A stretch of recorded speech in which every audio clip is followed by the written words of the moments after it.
Simply put, the NFL is massive. The Super Bowl is a worldwide event that crosses over into pop culture. Last month, we saw once again the spectacle that is the NFL draft. Even the unveiling of the schedule is a huge TV broadcast. And women love it just as much as men. The numbers support this. But being in the stands isn't enough. Women with dreams of working in the NFL have been knocking on the door for years, and it's a Canadian who's opened it for them. Sam Rapoport's been in the league office for almost 20 years. From the start, she's recognized women can contribute to a team's success as much as men. They just need a chance. Her mission? Get them in the room with owners, GMs, and coaches to say, we can do this too. And they are. Look around the league, you'll find women in the front office, on the sidelines, and making important calls in huge games, even if that means going back and forth with Bill Belichick.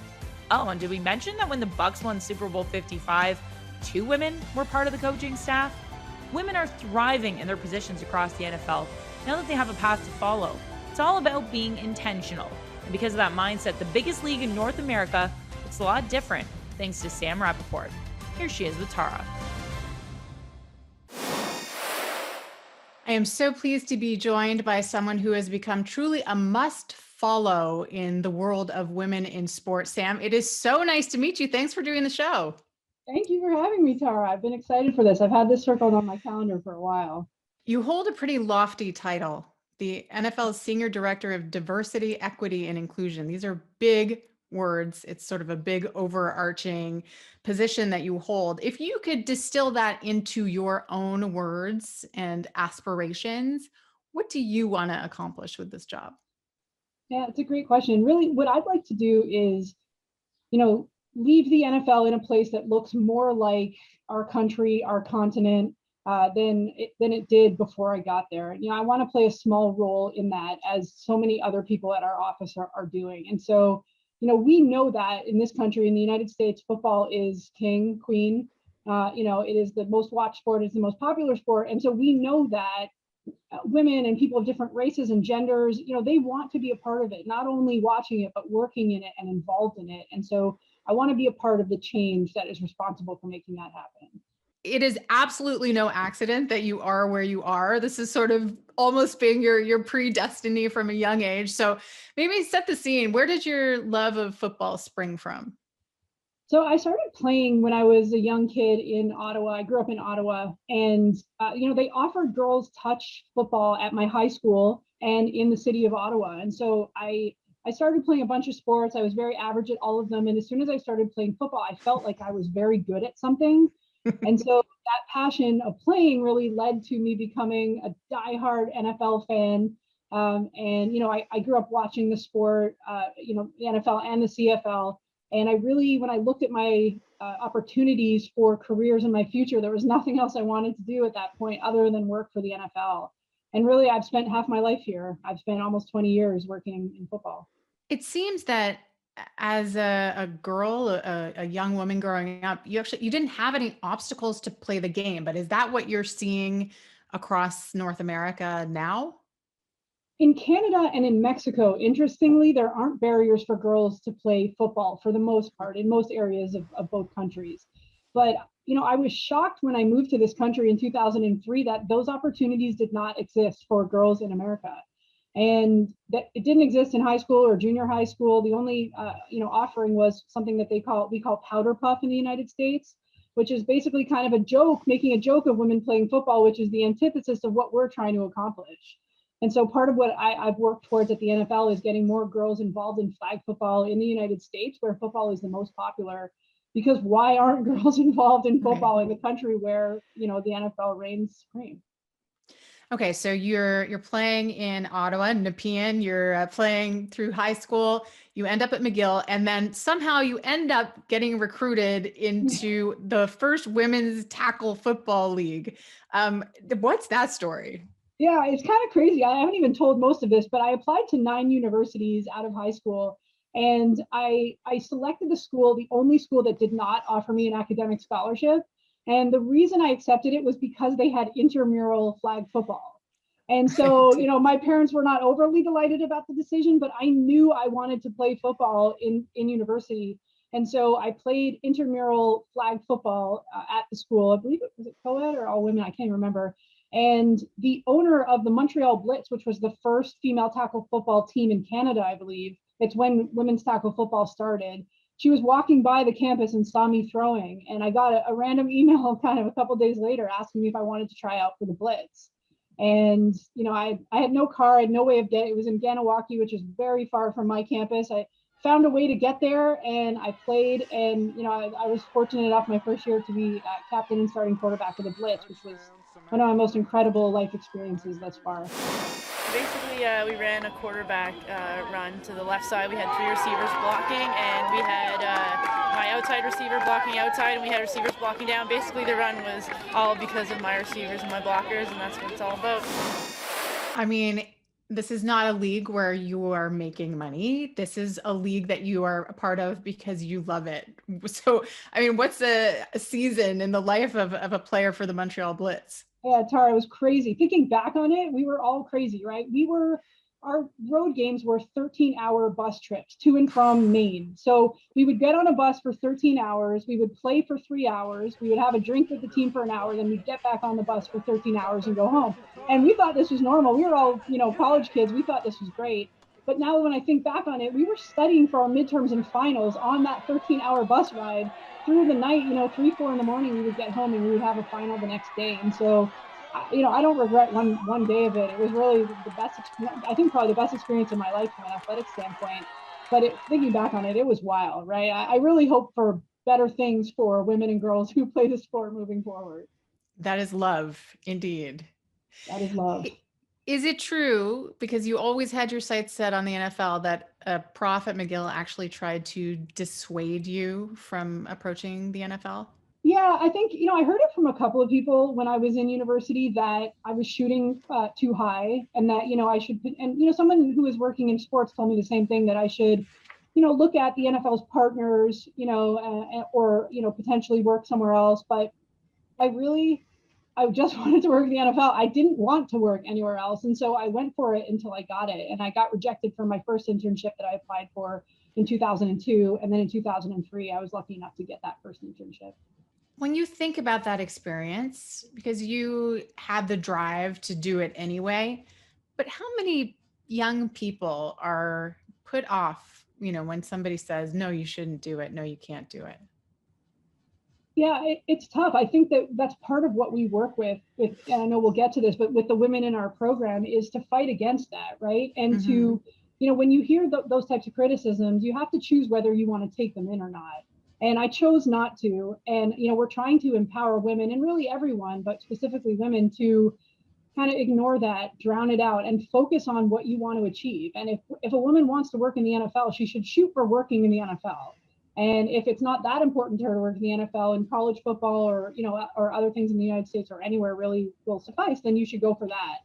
But, I'm big on shooting your shot and going for exactly what you want. And that's what we try to impart on the people that work in the NFL. You famously landed your internship by sending your resume with a football.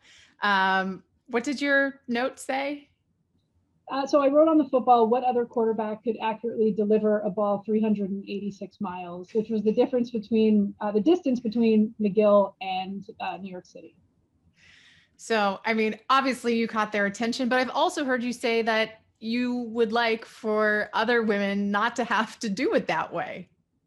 Yeah, it was gimmicky, right? And so I had no connections into the NFL. I had no way in, and I felt as though the only way I would get an opportunity was standing out with something that, was out there. And that, that's my brain. My brain is all over the place, and I have a, right side creative brain. I think that what we'd like to do is make the path easier for everyone, especially marginalized people who want to get into the NFL, and that it's not as much based on who you know, but, based on your credibility, your reputation, and your experiences. 2003 is a long time ago now. Did you feel unwelcome ever in the NFL when you started? I never did. And I'd say this to personally and professionally, is that I never felt out of place, because I think that I grew up with that value of, if someone tells you you don't belong, I just don't listen to it. And, when I first started at the NFL, I presented a concept to a large group of people, and Commissioner Roger Goodell was in the room as well. about, how we can get more girls involved in playing the sport of flag football in the United States.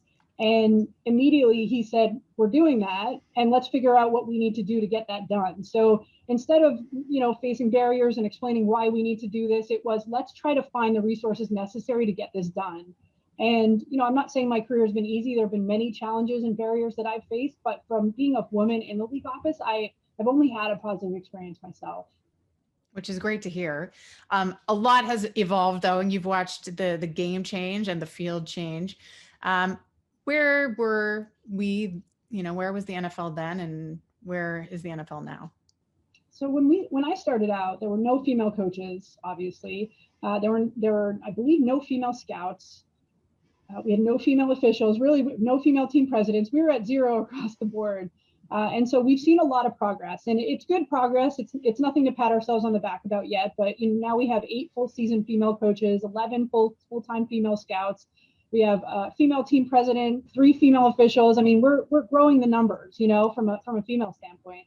And, progress sometimes takes time, but we're not overly patient with it. We're really trying to exponentially increase the progress that we see, because if you don't do it with intentionality, progress will be very slow. And if you do it with intentionality, you can speed it up. Okay. I love that you use that word, because how important is it to be intentional and to create programs and initiatives like the Rooney Rule? Why is that important? Yeah, in my experience, without intentionality, nothing will happen. The status quo will remain. And what we've done is, we've had intentionality on many factors within the women's efforts that we run. And one of them is an emphasis on women of color.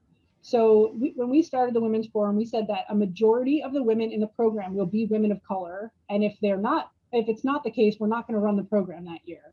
And so what we've seen from that is, in 5 years of running the Women's Forum, 60% of the women who have secured opportunities are women of color. And without that intentionality, that rule, white women would have been the beneficiary of the program, because that is who gets in the door first when you start a gender diversity program. And so it's really critical to us. And you can apply that same logic to many different things that we do with the Rooney Rule and with other rules that our Chief Diversity Officer and Commissioner and Workplace Diversity Committee have implemented. But that's a critical component to expediting progress in our minds. Well, you're talking clearly about the Women's Careers in Football Forum that you were essential in helping create. What an incredible badge of honor. I know your work isn't done, but now finishing its 5th year. What exactly is that, and what was its inception? So we took a look at the women who are in the NFL and realized how underrepresented women were in football jobs. And by football jobs, we mean coaching and scouting. And we decided to build a bridge between women who have an interest in those jobs and the NFL. And so what we did was we created a program where for 2 days during Combine, which is end of February for us, we put 40 women who are vetted, who are majority women of color, in a room with our owners, our GMs, and our head coaches. And we create opportunities for them to impress people who could potentially hire them. So when these folks are looking to fill those roles, maybe Tara is on my short list now and John isn't, because I met you and you were incredibly impressive. And so what we tried to do was create an organic environment that was somewhat contrived, because we forced everyone in the room for 2 days. But the results of that is women impressed our general managers and our head coaches and our owners, and they got jobs. If you could just tell us about some of the success stories to come out of this, I'm curious.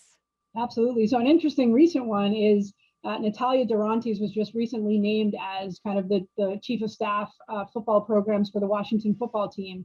And the way she got that job was this year we were obviously virtual for the Women's Forum, and she DM'd Coach Ron Rivera and said, we have someone in common, and if I could ever talk to you, what have you. And he said, reach out to me after the forum. She reached out to them after the forum, and she got the job. And so had she not been in the room, whether it's virtual or not, there's no way she would have been an opportunity to speak to a head coach, right? Those opportunities don't exist, especially for women who are not in the same social circles as head coaches in the NFL. And so like I said, we contrive it, we make it happen, and then they get the jobs on their own. And that really is the magic of the program. Well, let's talk about a success story. And I think it was this year's Super Bowl. So I'm going to read this because I can't remember everything.